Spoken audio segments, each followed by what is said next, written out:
From UFOs to psychic powers and government conspiracies, history is riddled with unexplained events. You can turn back now or learn the stuff they don't want you to know. A production of iHeartRadio's How Stuff Works.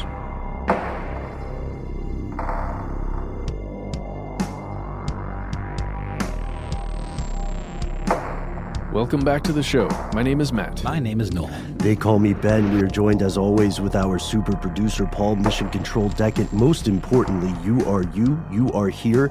That makes this stuff they don't want you to know an episode that almost never saw the light of day. It's true. This episode you're going to hear today went through the longest QA period I think we've ever had with any episode. That's true, Matt. Yeah. Just as a little behind the curtain, generally what we do after we finish an episode, one or more of us will listen back to the episode, give some notes. Generally there's nothing, but sometimes there is. And in this case, it's taken a couple of weeks for us to come up with some major decisions about this, even whether or not to release it. Right. Yes.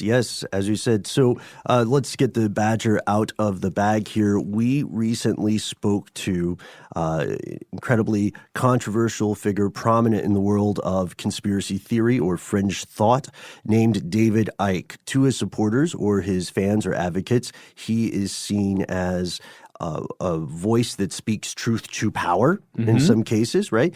To his opponents, and there are many, he is considered either outright too far afield, you know. Some people have used phrases like crackpot or something. Other people have called him a virulent anti-Semite. This is a very, very big figure in this world, but this is also very much a controversial figure, so much so that we spend a lot of TLC going into the interview with concerns. Yeah, I'm actually not on this interview, which I guess was a good thing for the process because I was able to kind of take a step back and listen to it and come up with some notes and some concerns that I had that we all ultimately shared. And we did a thing that I don't think we've ever done about an episode where we all sat down in a room and kind of proed and conned it out as to whether we should put this out or not.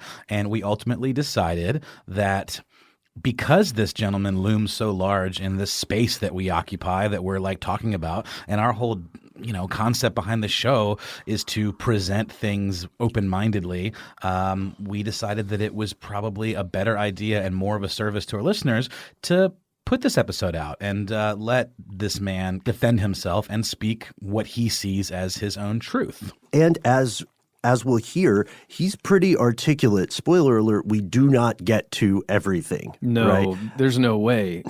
David Icke has been speaking and writing, since the 90s, the early 90s, and at least on the particular topics that we're interested in. And just to that one point that you both are making here, he is such a large figure in the space in which we occupy that there's a certain amount of fascination, I think, at least for me personally, with David Icke, no matter what you or I think about him and a lot of his views. We hope that you find him as intriguing, no matter how you feel about him, as we do. And we wanted to try something a little bit different for us in the course of this interview. Longtime listeners, as you know, we often say that you are the most important part of the show. You, specifically you listening. No, not him, you. This is where the rubber hits the road in that regard. We're going to ask you if you would like to participate in a project with us. After you hear this interview, we'd like to start something on our Facebook page, Here's Where It Gets Crazy, where you can post the questions that you would like to ask David Icke.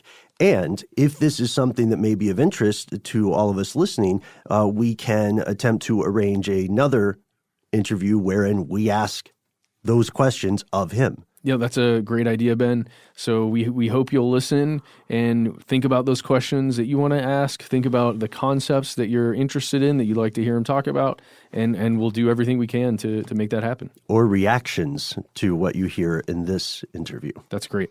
And here's a pro tip to see just how long we held on to this interview, going back and forth on whether or not we should air it. You'll hear him drop some specific dates. One of the major reasons that we got to speak with David Icke is because he had a new documentary coming out called Renegade, and it was released on June 4th. and it is now well into June. That's how long it took. If you look at it from a technical perspective, we've never been that far ahead. Yeah, that's true. That's true. And to that end, when you hear David or us mentioning his movie, his documentary Renegade, in the past tense, just know it should be the present tense. Right.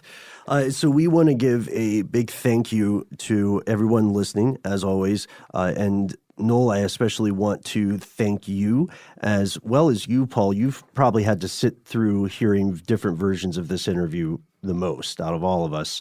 And Noel, I think you're right. Having a distance to come in and evaluate it from that perspective is invaluable. So thank you. You're welcome, Ben, and I appreciated the opportunity. And one thing I do want to point out that hit me was this gentleman has a lot of work out there that you can read yourself if you so choose. He speaks about a lot of his ideas through the lens of empirical research and scientific data.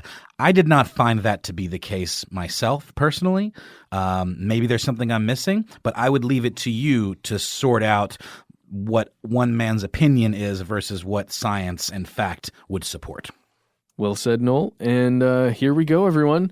David Icke. So for a brief bit of background here on Stuff They Don't Want You to Know, since 2008, we have been exploring some of the questions that never make it to the mainstream, right? Across a wide field. And David, you are a prominent figure and have been in the world that the mainstream would call conspiratorial thought or research. But you have a journey that is far more complex than a simple point A to point B. You were known to some originally as an athlete, right? A professional athlete, and to some still as that. You were known to others as an investigator who is not afraid of controversy, and to some critics, you've been an adversarial figure, at least in their eyes. What we would like to do today is to start at the beginning, because I think a lot of our listeners are they're aware of your work, but they're not aware of your origins. So could you tell us a little bit about your early life leading up to your athletic career? Well, yeah, I was born in a city in the English Midlands called Leicester, in a working class family, and we didn't have any money, and you got by on what you had. And I went through the school system as it was in the 1950s. I was born in 1952, but my ambition as a kid was always to be a professional footballer, and a series of coincidences, bits of luck, which has been the story of my life all the way to the present day, really, led me to be a professional footballer. And then I had to finish at the age of 21 with rheumatoid arthritis. I became a journalist and worked in newspapers and radio and television. I became a national spokesman for the British Green Party, as well as being a sports presenter and news presenter with the BBC. And then in 1990, my life changed. In fact, it really started to change in 1989, if we're talking about, paranormal happenings and what have you. When throughout 1989, whenever I was in a room alone, I was still a television presenter and a national spokesman for the British Green Party, I felt that I wasn't alone. It was like there was a presence there. And I was not into any of this stuff before, but it got more and more tangible throughout 1989 until in early 1990, I was sitting on a bed in an empty hotel room working for the BBC. And this presence was so tangible that I actually said into the room, "Would you please contact me if there's something there, because you'll drive me up the wall." And coincidentally, another series of amazing events, really, it led me to a psychic after reading her book. And I didn't tell her anything that was going on. I just told her that I wanted to see her and told her nothing else. And then she went into psychic mode. This is March 1990, and said, "You're going to go out on the world stage and reveal great, great secrets." And that she said the presence that was talking to her was saying that I would face enormous opposition, but they, whatever they is, would always be there to protect me, and that I would be guided to knowledge from then on, and sometimes, increasingly now, knowledge would be put into my mind, and I'd just know things. And all I can say, we used to have an advert on British television, and the punchline was, "It does exactly what it says on the tin." Well, what I was told in this psychic experience has since done exactly what it says on the tin, because that's exactly what's happened in my life. From that moment, my life became a synchronistic journey of walking into information, whether it's contacts, people that knew things, whether it's personal experiences, whether it's books, whether it's documents, whatever. And it's gone on now for nearly 30 years. And that's basically how the information has been put together. Hey, David, so a lot of our listeners out there, they find themselves in in a place somewhere along the spectrum of, extreme skeptic to a true believer, right? So there's this, I just want to say there's a spectrum that a lot of our listeners find themselves on. So some people listening to that story will hear you talking about going to a psychic who has a message for you that then becomes a self-fulfilling prophecy. Some will hear that as a true prophecy of what is to come. I'm interested to know do you feel like it influenced you in a way that led you down this path, or do you think it was a path that was already preordained in some way for you? Well, the idea that I could create a self-fulfilling prophecy that would lead me all over the world and meeting people I didn't even arrange to meet, just coincidental, apparently, meetings over a period of 30 years, is stretching self-fulfilling prophecies to the limit where they would probably snap. The control system of the human family, human society, is control of human perception. Because from everything comes from perception. What we do, how we perceive things, everything is perception. Behavior comes from perception.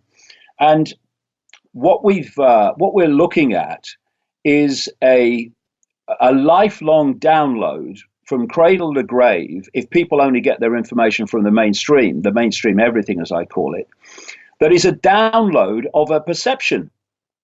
And it's a very narrow band of perception, which limits the sense of the possible and dismisses the almost entirety of possibility, because it's so focused on what I call the postage stamp consensus, which is this version of normal that's taught in the schools, that pounds out from the mainstream media 24/7, that peer pressure is constantly imposing upon us.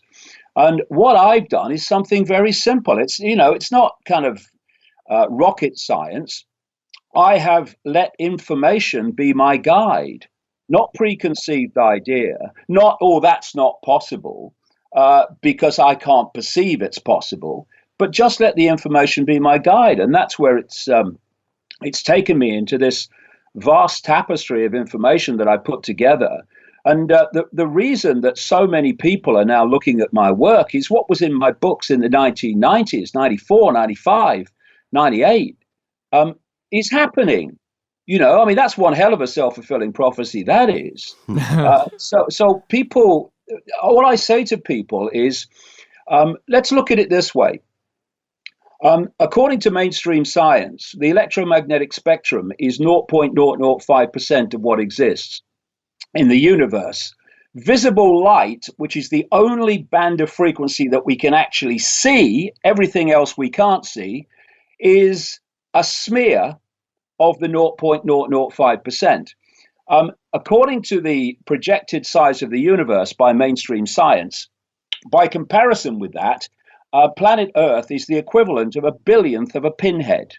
Do you know, I feel it in my water, fellas. I really do. That there possibly is more to know than appears on CNN and MSNBC and Fox News. I feel that. I know it's strange, but I do. I think that's something that everyone listening can agree with. The sad truth of reality or perception, or whatever you want to call it, is that things take more than 5 minutes to explain, which I know local television anchors hate to confront that. And in more than a day to understand. I lived it. Yeah. Yes. I lived it on the BBC. You know, you're trying to tell a story with some kind of substance, and it's like, oh, that's a bit long, isn't it? Oh, yeah, it's up to 3 minutes now. Crikey! So this is the lack of substance, the superficiality that holds people in this perceptual prison. Because you're quite right. You need time to explain things, and if you don't have it, then all you can deal with is the superficial. Okay, so let's go back to 1992. And after your press conference, and then you do go on the BBC, not for the first time because you've been a broadcaster. You have people are aware of you; they know what you look like. But you go on specifically on the Wogan Show with Terry Wogan, and you come out and you tell your truth, that your revelations, right? And this has been documented so many times. It's been spoken about so many times. It's such a turning point for you. You've discussed that in the past. A lot of our listeners know about that. But let's talk specifically about what that message was early on, the first communication essentially that you wanted to have with the world. Well, let's first of all look at the run-up to how the Wogan Show interview came about and where I was coming from at that time. After I met the psychic, my life started to change. Again, synchronicity, coincidence, whatever you want to call it. And I left the BBC, not because I chose to leave the BBC, self-fulfilling prophecy, but because they didn't want to renew my contract, which was strange because all I'd had was commendations up to that point. But it was a perfect time for me to leave in the sequence of what was to come. And through 1990, I started writing a book called Truth Vibrations, just about what was happening to me. And I didn't really know at the time, but my life was changing. It was getting very strange. And then in early 1991, I had this overwhelming feeling to go to Peru.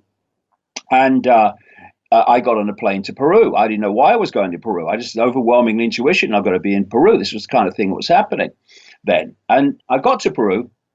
And over a period of 3 weeks, I was really only meant to be there for 2, I thought. But over a period of 3 weeks, again, an extraordinary series of coincidences led me all over the place. And eventually, I ended up at a place called Siustani, which is an old ancient Inca site, not far from Puno, on the lake of on the banks of Lake Titicaca, the highest navigable lake in the world. And I was walking around this place, and it was beautiful, but I had this really intense feeling I had to go there. But my experience when I was there was lovely. It's a lovely place, but it didn't match the intensity of my feeling I had to go there. So I got into the little taxi van with a Peruvian guide and the driver. You're a little bit disappointed, thinking, well, yeah, it was nice, but why did I have this feeling to go there? And just literally minutes down the road, I'm looking out the window, daydreaming, and I was looking at this hill. And as I looked at the hill, all I could hear going through my head, repeating, was "Come to me, come to me, come to me, come to me." So I'm thinking, well, what the heck? And I asked the guy to stop the taxi bus thing, and I said, I'm just going up that hill. I won't be long. Well, I was about an hour because of what happened. I got up the top, and I walked among these stones on this hill, and I'm looking out across Siustani, which is a beautiful sight, distant mountains and the lake and everything. And then suddenly, and I'd experienced this once before, my feet started to burn, and it was like my feet were being pulled into the ground. And then I felt an energy going in the top of my head and through my body. And of course, I'm all new to this, fellas. I don't know what's happening. I can rationalize it now with the 30 years of knowledge, but at the time, I'm thinking, what's happening to my life? And as I was standing there and this energy was going through me, I heard not a voice, but a very clear thought form that said, "It will be over when you feel the rain." And I'm standing under a clear, cloudless Peruvian sky. I've got a big red nose to prove it at the time. And then my arms went out at 45 degrees without me making any conscious decision to do it. And this energy then started to build and build until my body was shaking. And you know, when you're driving a car and you lose 2 miles or so, and you think, you know, what happened to the last 2 miles? Your subconscious has been driving the car, thank goodness. It was a bit like that. And one of these times when I came back to if you like, consciousness, I noticed that across the distant mountains, some way away, there was a light grey mist. And as I watched it very quickly, it was almost like putting a video on fast forward. And if you portrayed what followed in a movie, they'd say, that's far-fetched. That would never happen. Well, it did.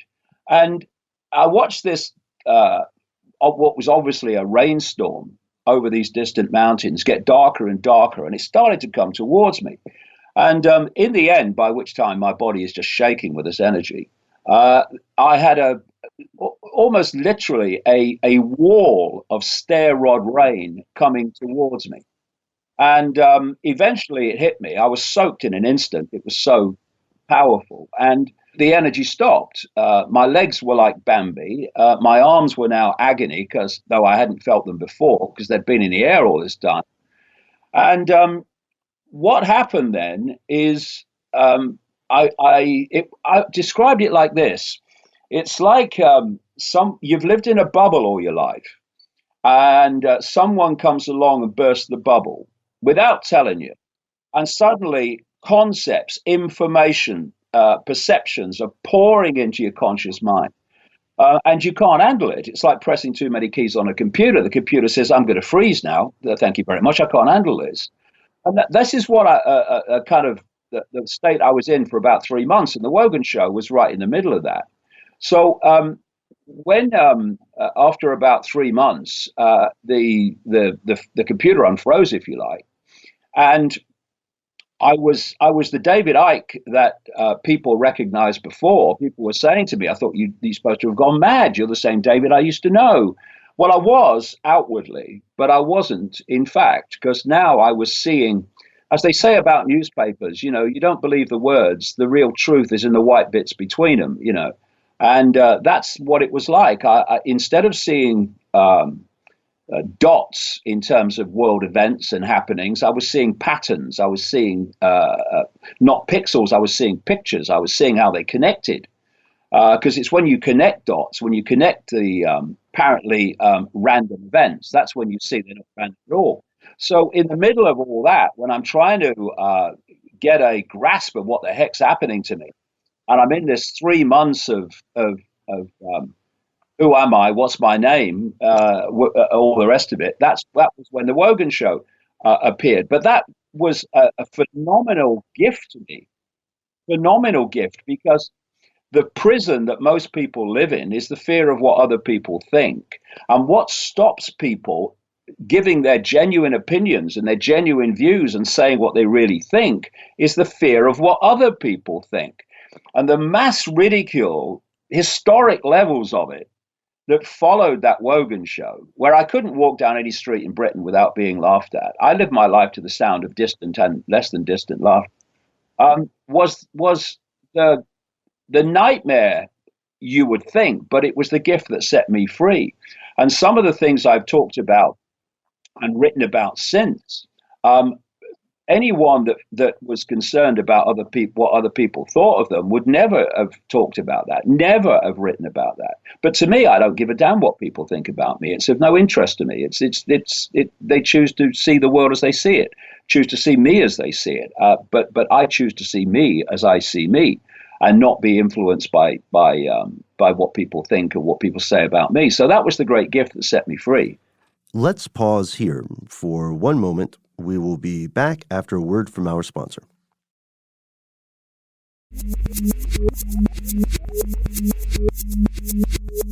And we're back.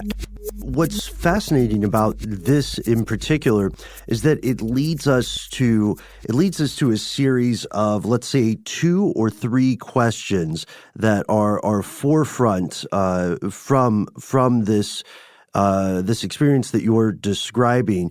First, the name of this show is Stuff They Don't Want You to Know, and one of the main questions that we get often is we'll have people write in and say, well, who are they?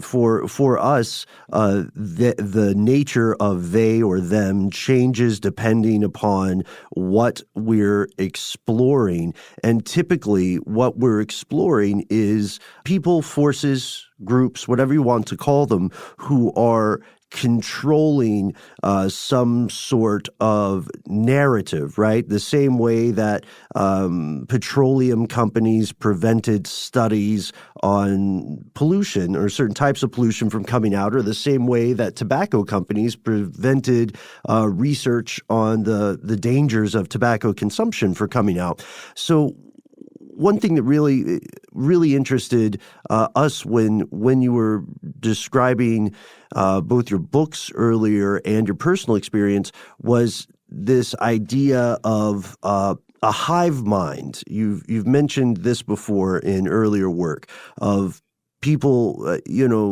people existing in perhaps an invisible psychological prison.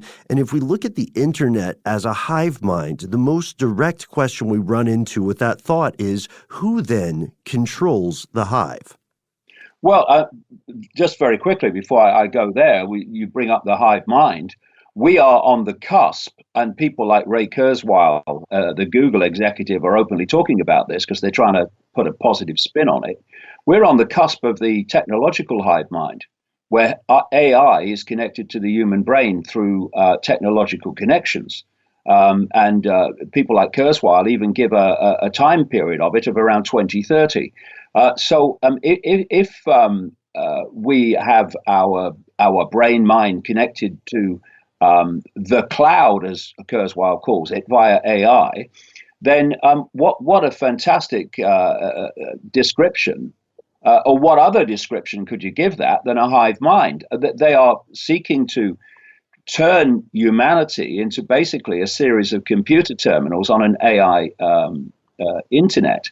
In terms of they, it depends on what level you want to go to. I mean, obviously, the questions that you're asking are the questions that I asked way back in the 1990s when I'm trying to understand how things operate. These are the questions that I ask. Who are they?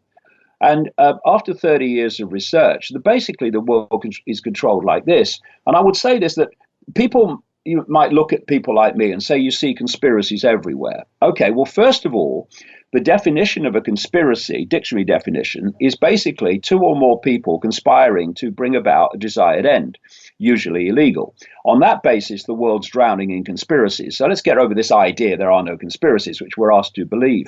And by the way, the term conspiracy theorist and conspiracy theory came into widespread use because of the CIA.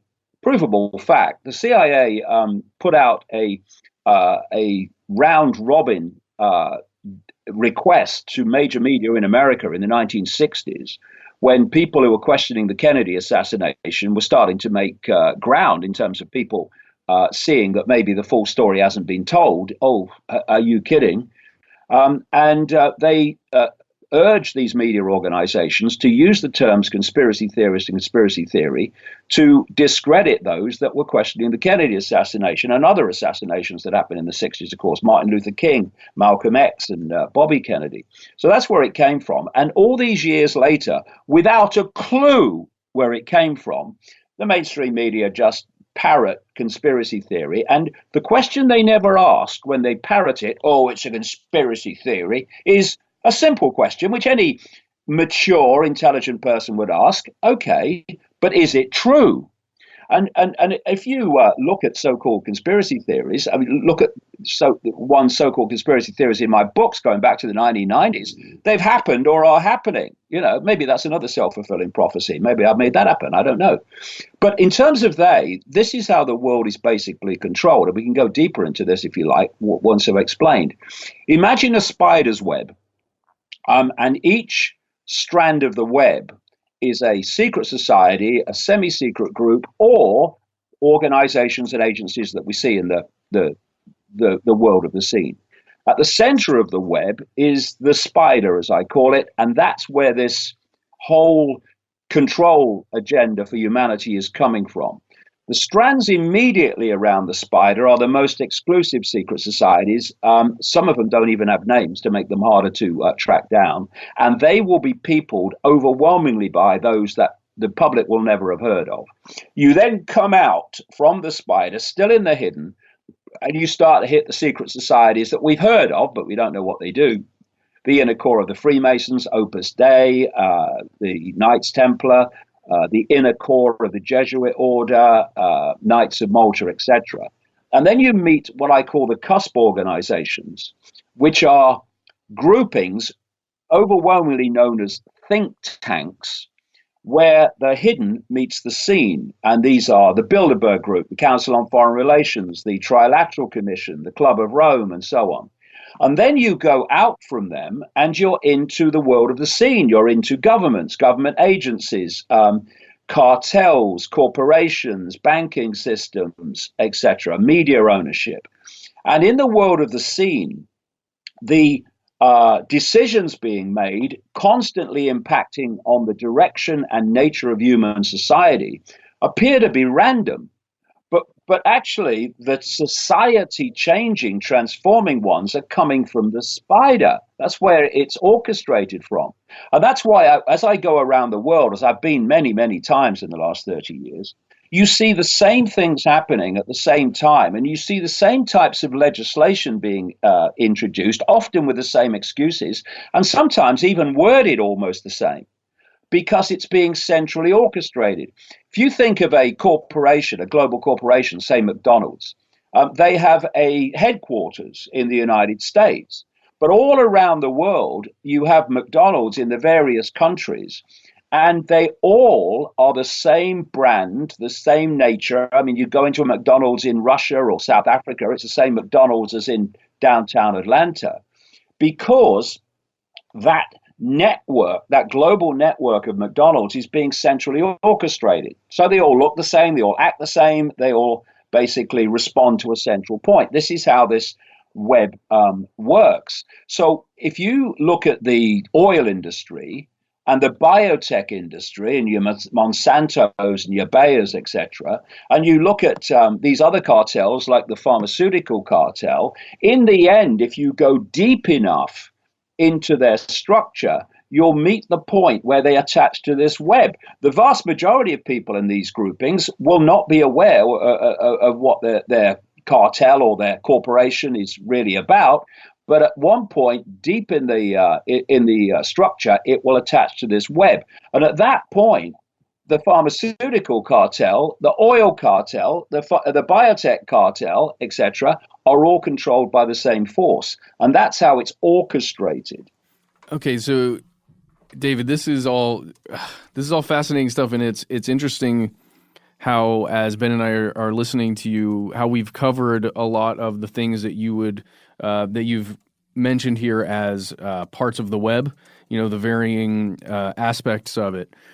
Over the course of your career, you've had a lot of criticisms thrown at you, and one of the primary ones that at least we've found in our research is that mentioning of this, even the symbology of the black spider at the center of the web, and hearkening back to the protocols of the Elders of Zion, that a lot of these beliefs, at least to some people's view who've criticized you, appear to be anti-Semitic in nature in some way, at least the basis of the beliefs around which some of the stuff you're talking about. I wonder how now in 2019, how do you respond to those critics? Well, I don't respond to critics who are talking garbage. Let me tell you about my philosophy on life. My philosophy on life and the nature of life is that we are consciousness, we are awareness, we are a state of awareness. That's the I, that's the eternal I. And all the labels we give ourselves, whether they're Jewish or Muslim or atheist or Christian or Hindu or black or white or whatever income bracket, whatever cultural background, these are not who we are.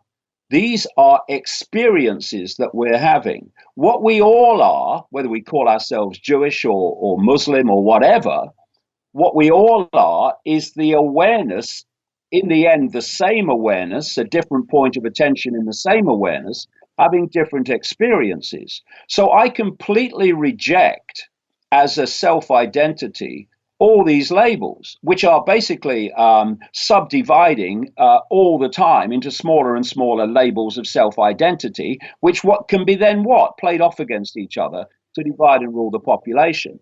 So I will not take lectures on discrimination from those that fundamentally, whoever they are, identify their I with their label and perceive everything from the filter of that label, when I'm actually the one saying, actually, we're all the same consciousness having different experiences, which is the ultimate in inclusivity, to use the word of the time. It's the ultimate in not discriminating between labels, because I reject them all as a self-identity rather than an experience.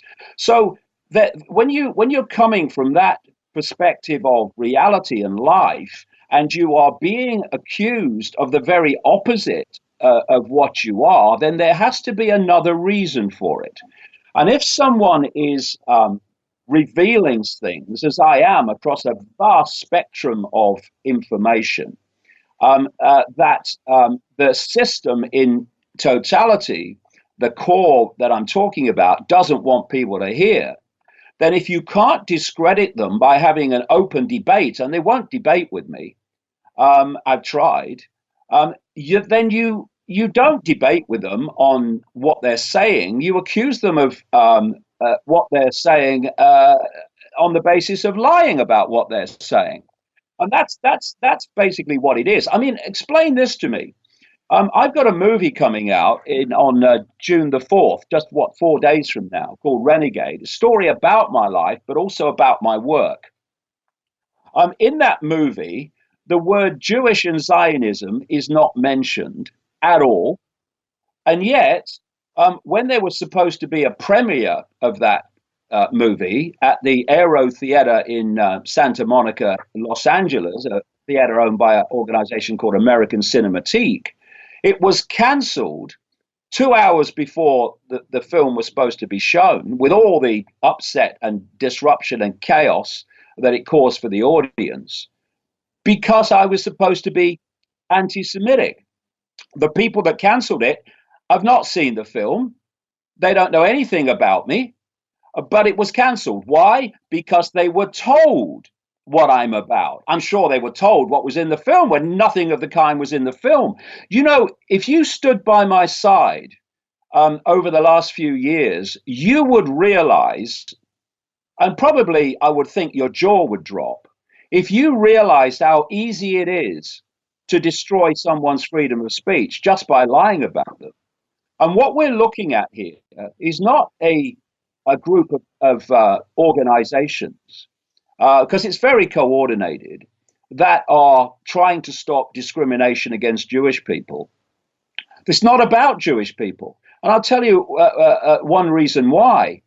If you're a Jewish person and you criticize the government in Israel, you are going to get abuse from these same organizations on a scale that's much greater than even I get. Because it's easy to dismiss someone and accuse someone and demonize someone as anti-Semitic, what actually means anti-Arab, by the way. when they're not Jewish. It's much more difficult to do that when they're Jewish people saying the same thing. So they get more flack and more abuse from these organizations than even I do. It's not about protecting Jewish people from discrimination. It's about protecting the Israeli government from criticism and exposure. And when you've got a movie that doesn't even do that, doesn't even talk about it, being banned on the grounds of what they've been told about me, then you see how easy it is to silence someone by lying about it.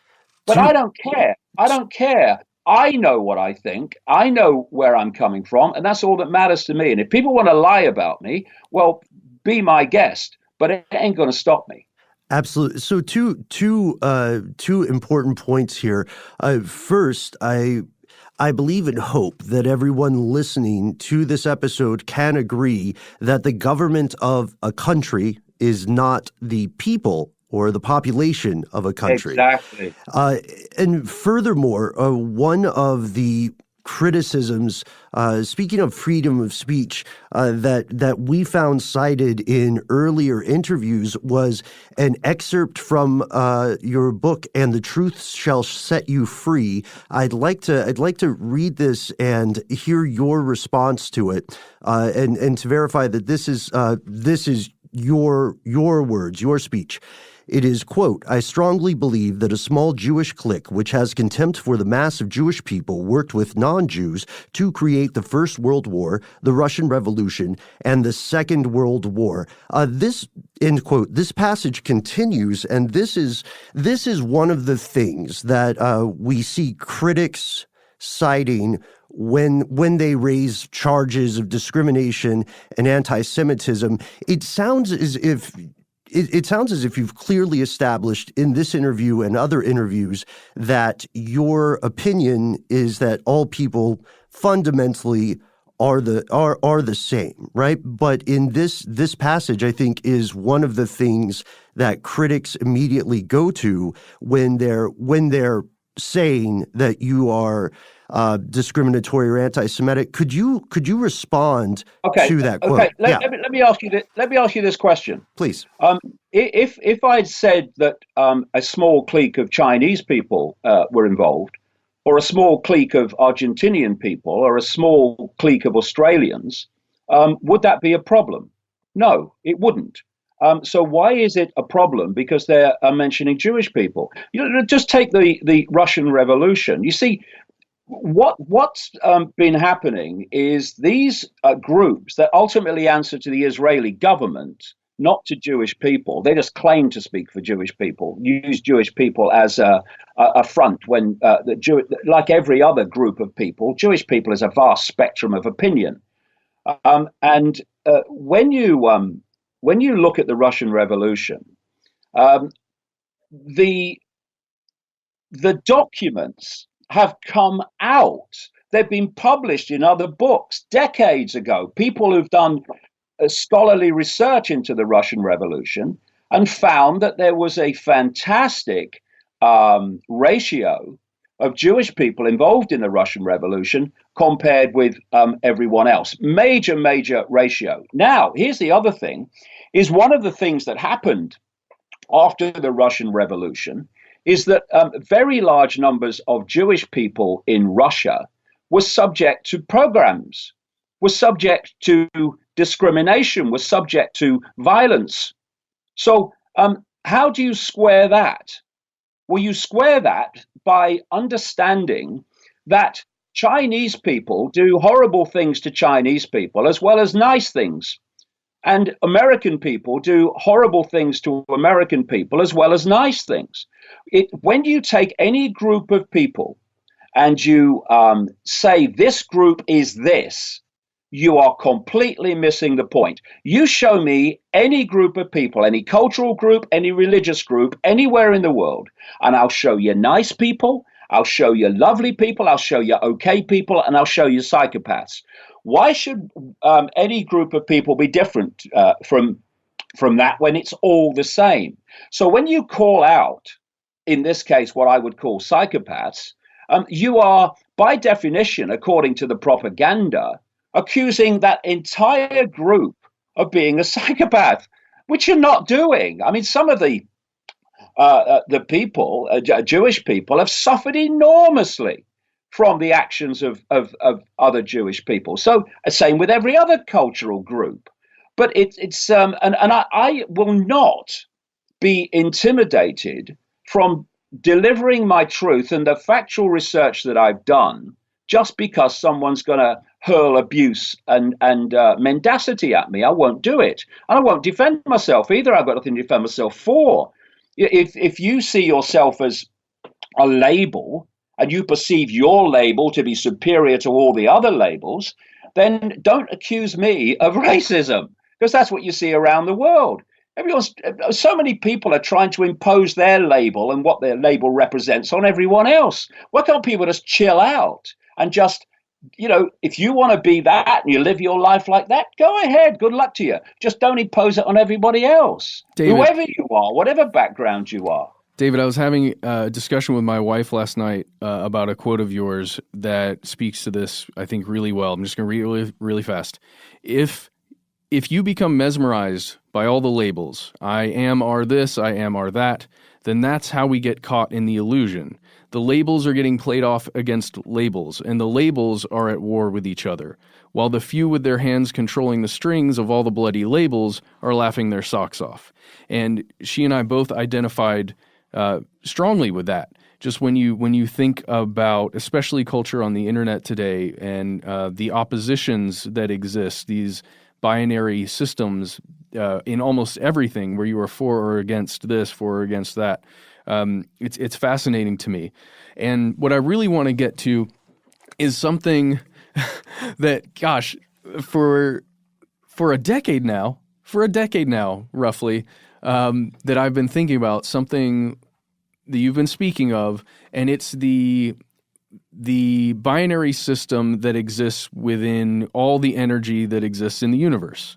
The concepts that you brought forth in 1991 that still I believe, and I can't speak to you, but I believe these are still the same beliefs, and or at least beliefs of the energy systems that exist in the universe. The Godhead versus the opposition power, the Lucifer. I think you referred to it as several times. But, well, that's what the secret societies refer to it as. Yes, Lucifer. Yes. That's their god. Well, I want to get back to, and I think my understanding on this is correct, at least from what you've said in the past. But it has something to do with the planet Saturn. Can you talk about that? Whoa! I mean, that is such a massive subject, and it needs so much background for something that appears on first hearing to be crazy to make logical sense. That's why I go into it in the books in detail and with all the background. But let's just say that Saturn, where it is now, I mean, how did ancient societies see it? How do they see Saturn? How do they work out what Saturn is, or even if it's a planet or whatever? They couldn't. And yet, again and again and again, you find that ancient societies worship Saturn. How could they do that if it was where it is now? And there's been some tremendous research. There's a whole scientific movement now, which is known as the electric universe, which looks at the electromagnetic nature of reality, but also encompasses the ancient myths about Saturn, because the myths about Saturn are absolutely phenomenal in their number and their nature. And when they've been, there's a particular guy who's done a tremendous amount of research on this. When you break down these myths about Saturn, it's very clear they're not talking about Saturn as where it is now. They're talking about Saturn as where it was when the myths were created. And it was a son of the Earth. And we had a twin sun system, the one we see now, but also Saturn, which was much more dominant in the Earth's sky. And what followed was a cataclysmic, with a cataclysm in the heavens, which is come down in the words of myth as the war of the gods in the heavens. And this is when, if you follow the research, that Mars became what we now call a dead planet, and so many other planets went walkabout in this whole period, and the Earth nearly came to an end. There's a book I read a long time ago by some researchers who basically looked at these ancient myths of the cataclysm that struck the Earth, which was this Saturn cataclysm and others involved. And they looked against that in the same book at the geological and biological history and evidence of the Earth. And they found that they correlated. There were just fantastic upheavals on the Earth, as there would be if what happened. And this leads us to the myth of the end of Atlantis and Nu and Lemuria and these great civilizations disappearing under the oceans and all these the stories that come out through history. And when you go around the ancient or cultural native societies that have carried this ancient knowledge through the generations, you find that they all have the same basic story of this period when there was this war in the heavens and the Earth nearly came to an end. And so that was the start of the story that I tell in the book that led to where Saturn is now. And again, when they're describing Saturn in its previous position, they do not describe rings. They don't describe Saturn with rings at all, but just as a sun. And so where did the rings come from? And so I go into that in the books as well. And there have been some scientists, one in particular, who was a mainstream, middle of the road, song sheet scientist, who started to look at pictures coming back from the Voyager spacecraft that took pictures of Saturn at quite close range in the 1980s. And then he started to see, even from those pictures, that the rings were changing and they weren't static and there was something malleable about them. And then when the Galileo spacecraft came through to Saturn in 2004 or something like that, he looked at their pictures of the rings and he saw phenomenal differences in them. He also, by the way, saw what he called electromagnetic vehicles, vast electromagnetic fields that were in the rings, and he's put pictures in his book. He produced a book called The Ring Makers of Saturn some time ago. He's in his 90s now, and you see what he calls exhaust coming out of these electromagnetic fields that are actually making the rings and changing the rings. And I go into all this in some detail great detail in the books. And when you do, you realize that Saturn is very different to what we've been told, and the whole story of the solar system is very different to what we've been told, but fits perfectly the ancient myths about what happened in ancient history to the Earth and human society. And let's take a quick break here. We'll be back with David soon, but for now, let's hear a word from our sponsor.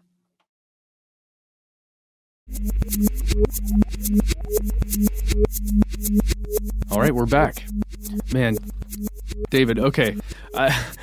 You are famous for your lectures and the lengths of those lectures and how much you pack in when you're speaking on subjects.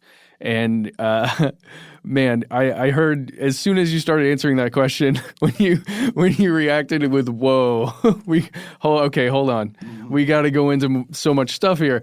It's so true because there's so much information that you have to build up upon. And really, honestly, David, that's what we do with this show. We try and build up on all these things so then we can harken back to, this episode that we covered this thing, listen to that for background. Your work over everything that is covered in Renegade, the movie coming out with Orchard.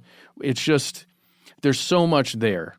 And in the past, people get stuck on some of the things that you've said, and you get criticized for those things, as people get stuck on what's at least what people experience in their minds when they hear it as something like a reptilian, race of extraterrestrials or something like that. That's what sticks with people. But there's so much to be discussed here. Can we talk just really quickly right before we end here about the stakes that we find ourselves in, both with regards to humanity, as a species, but also with our planet, Earth, and why is Earth and the small little bipedal beings that walk around on it, why are those two things so important? Well, how important they are is relative. Obviously, they're very important to us, but like I say, it's the size of a billionth of a pinhead compared with the size of the universe. And we should not forget, people tend to see everything as it appears in the moment, and they solidify that into a view of how things are. Just to give you an example, until the 1920s, mainstream science believed there was one galaxy in the universe. Less than 100 years later, the latest highest estimate that I've seen from science is 2 trillion galaxies in the universe. So there's a great quote from Socrates in ancient Greece that's attributed to him anyway. Wisdom is knowing how little we know. That's what keeps your mind open to all possibility and stops it closing and coagulating and becoming concrete-like around a very narrow perception of reality. And where we are now is, from a human point of view, a very, very critical period, as I've been pointing out for 30 years. People have dismissed what I've said in the past and laughed at it because it wasn't tangible to them. But as I said many years ago, you can only manipulate under the radar for so long to transform human society before you have to transform human society. And it has to break the surface where people can see it. And we are big time there now. So if you look at just one level of what I've been saying all these years, that we were going to eventually face the imposition of an Orwellian tyranny that would destroy freedom of speech and would not allow official narratives to be challenged. Well, we are there now, big time. And let's just go back to this sequence again. Perception, which controls human behavior, comes from information received. You control information received, so they only see official narratives. You will impose perception and thus control behavior. And what we're seeing now with the Silicon Valley giants, in my view, all of which ultimately are controlled by the same force, it's why they operate in unison. We're seeing the systematic deletion of freedom of speech, increasingly not even through human hand, but through AI, which is increasingly controlling everything. Now, I've been warning about this for such a long time, long before people like Elon Musk, who has warned what a danger it is and then opens a company to advance it, which is kind of strange, and keeps putting satellites up to beam Wi-Fi internet at every inch of the planet, which is absolutely fundamental to this technological control system that I've written about for so long. Because the idea is that you attach the human brain to AI. So AI becomes the human mind, it becomes human thinking, it becomes human emotional response. And to do that, you have to have what people like Kurzweil call the cloud everywhere. Otherwise, you can't attach people to it. And this is why we're seeing this explosion of satellites going up, pounding the internet at every inch of the earth. That's what they want eventually. They want more than 20,000 satellites up there. We're now even seeing astronomers complaining in the last few days about the fact that they're destroying the night sky with these things. There's so many. Well, they've seen nothing yet. And Elon Musk is right in the middle of it. And I would love to ask him how he squares AI could be the end of humanity with what he's doing, which is allowing that process to happen. It's very, very strange. He's either bewildered or he's kidding us somehow. But the thing is that we're now having, and particularly you, but all of us in the end, particularly you in America, are now having this 5G rolled out without any tests whatsoever and without any independent studies funded by government or anyone else to see what the consequences are, not just physically but psychological, of this 5G millimeter frequency band, which is actually a weapon. It's come out of the military. You know, the American military and law enforcement, they have trucks that they use to scatter crowds.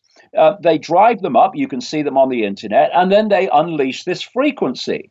And the frequency is decoded by the skin of the protesters, because the human body is actually an antenna. The cutting edge of science has been aware of that for a very long time. And the people feel their skin is on fire. And what do? They scatter and they run. That technology uses the same band of frequency as 5G, which, because it doesn't travel as far as what we've had up to this point, and you can't use big transmitters transmitting a long distance, they are putting across America as I speak, little boxes on lamp standards, etc., along every street to beam this stuff out, like in front of children's bedrooms, etc.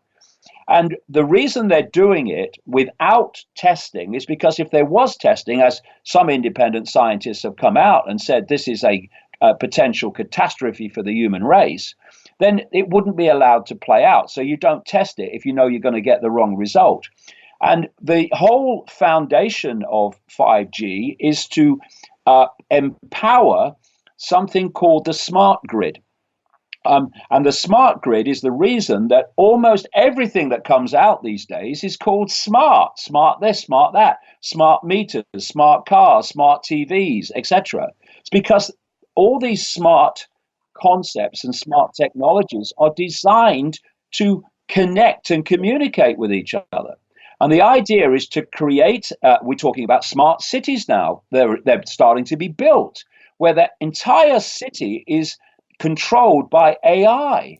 This is fascinating because we're touching now on the present into the future. And what I appreciate you mentioning is something that may not have occurred to many of our listeners before hearing what you just said. So just to reemphasize what you're saying here, we already exist within an Orwellian networked world. And this touches on multiple things. You know, it touches on the extinction of an ownership society into a service economy. It enters into the extinction of privacy, right? If privacy still exists. All of it's connected, mate. Yeah. Yeah. And what I think most of our fellow listeners would want to know is, given your history of accurately, in some cases accurately, predicting events from your earlier work, such as the child abuse cover-ups that exist and continue in the United Kingdom and abroad, as well as predictions regarding a surveillance state. I believe the UK has the highest density of CCTV monitoring in the world. What observation, advice, prediction, even words of encouragement would you have for people who have listened to this episode and are thinking, for lack of a better phrase, pardon my French, holy shit, what do I do now? Right. Well, maybe I could just briefly explain how you can predict the future in relation to what we've been talking about. There are two worlds operating in the same world, and these two worlds have very different levels of information. This is why so much information is suppressed from the reality, the world that the mass of the human population lives in. This cabal and its networks operate from a very different level of knowledge. It's knowledge that is kept from the rest of the population, and it's passed on through the upper echelons of the secret society network through the generations. And they don't want us to know that. What people like me do is go in search of it. And so if you are in that other world, which is much more advanced in its knowledge, and knowledge of technology, knowledge of how reality works, knowledge of how to manipulate human psychology, then you can project a future agenda, a future sequence of happenings to transform human society, which are not known about in the mainstream of human society. But if you can, through research and sweat and hours, uncover that, then you can predict the future. Because what you're actually doing is not so much predicting the future per se, but predicting or revealing the sequence of events that this agenda has in mind for humanity. And if nothing intervenes to stop that sequence unfolding, which is the whole point of what I do to stimulate that intervention, then it will unfold. So now we can start to understand why Aldous Huxley could be so phenomenally accurate in Brave New World, written and published in the 1930s, in terms of current events involving drugs and genetics and technology. We can now understand why George Orwell, real name Eric Blair, could be so phenomenally accurate with his book in 1948, 1984, and why someone that I have quoted at length in my last but one book called Phantom Self, he was a doctor called Dr. Richard Day, a big-time Rockefeller family insider. And in 1969, no one knows why he did this, but I'm glad he did. He was addressing a group of pediatricians in Pittsburgh, Pennsylvania in 1969.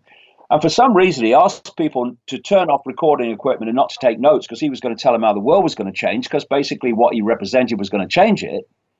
And he reeled off a long list of things that were going to happen in the world. And when you read them, 1969, because one doctor called Dr. Lawrence Donegan did take notes, and later he started to talk about it because he was realizing that the world described by Day in 1969 was happening. Richard Day described in 1969 the internet and how it worked. He said in 1969, we are going to make boys and girls the same. He said in 1969, we are going to have mass movements of people from cultures to culture to break down cultures all over the world. And this was 1969. So how is that possible? Because if you are part of or can research into that projected agenda operating in the secret society networks, you can predict the future. That's how it's done. That's why my books have been so accurate in predicting the future. They've just been saying this is what's planned by this agenda. And the idea is to intervene in it. And what we need to do, first of all, in fact, primarily, is deprogram. You know, people talk about waking up. People must wake up. What does that mean? It means deprogramming from the perceptual programs that we've been downloading from cradle to grave. You come out of the womb, your parents are immediately influencing your perceptions from the perspective of the sequence you're about to go through. You, at a ludicrously young age, now, you've only just arrived, you're into the education system, as it's bravely called. And for the rest of your formative years, you are given the system state's version of everything, of reality, of how things are, how things aren't, of history, of everything. And also through that same period, you are being prepared psychologically to obey authority for the rest of your life without question. they tell you from the earliest age when you can talk, when you can eat, when you can go to the toilet in the school system. These are all psychological preparations. And then you go out into the world, peer pressure around you, people who've been through the same programming sausage machine that you have and bought the program, bought that version of normal. They then put pressure on you if you want to break out of it. They ridicule you or condemn you or whatever. The mainstream media is pounding out that same version of reality all the way through your life. Mainstream science is coming from the same perception of normal. So is mainstream medicine. So is mainstream everything. And so if all you've basically heard is one set of facts, norms, whatever, you are very likely to believe them.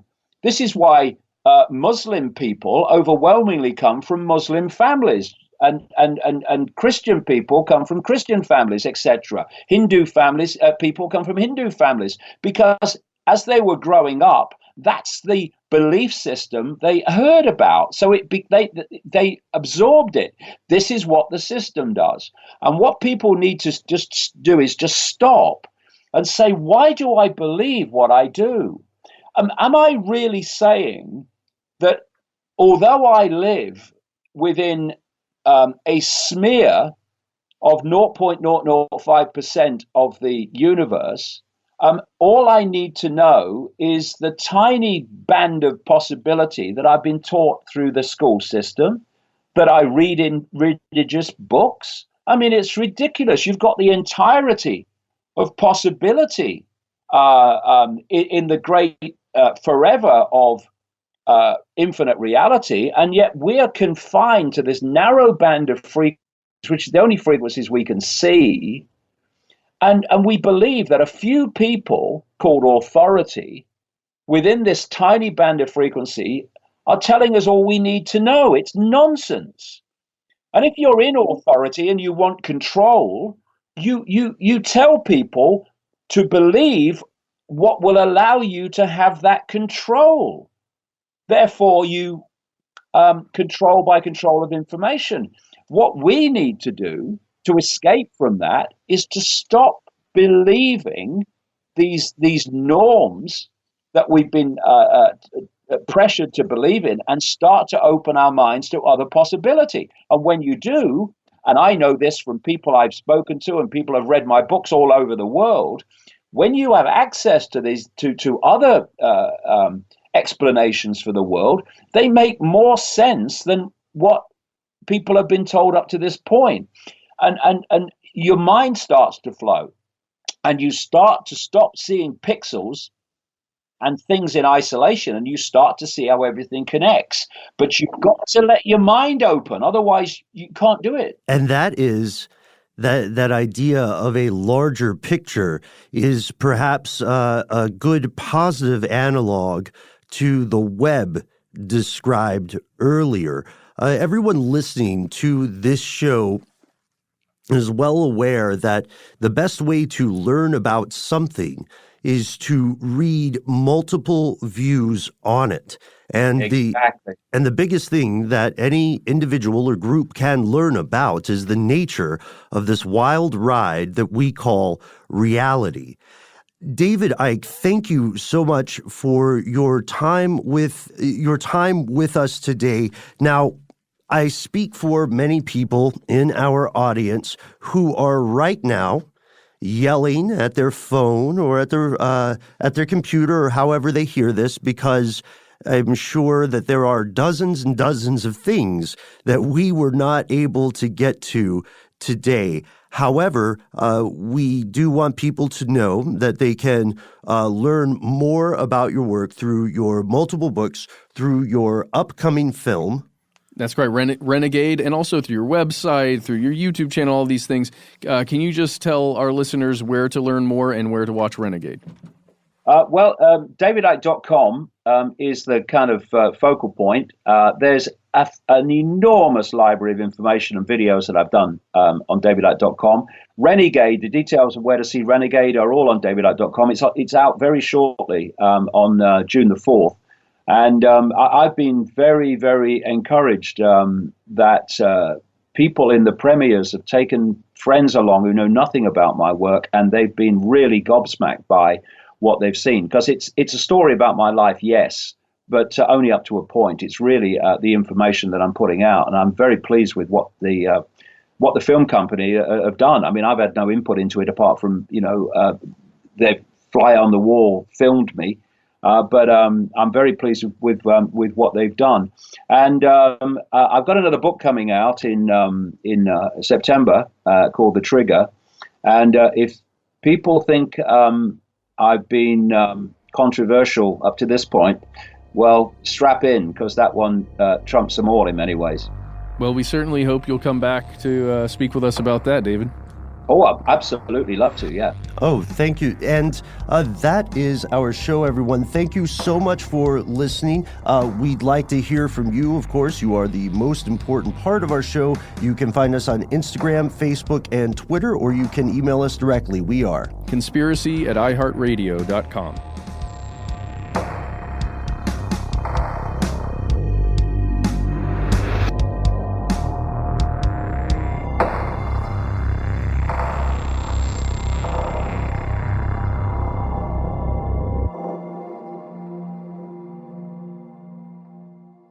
Stuff They Don't Want You to Know is a production of iHeartRadio's How Stuff Works. For more podcasts from iHeartRadio, visit the iHeartRadio app, Apple Podcasts, or wherever you listen to your favorite shows.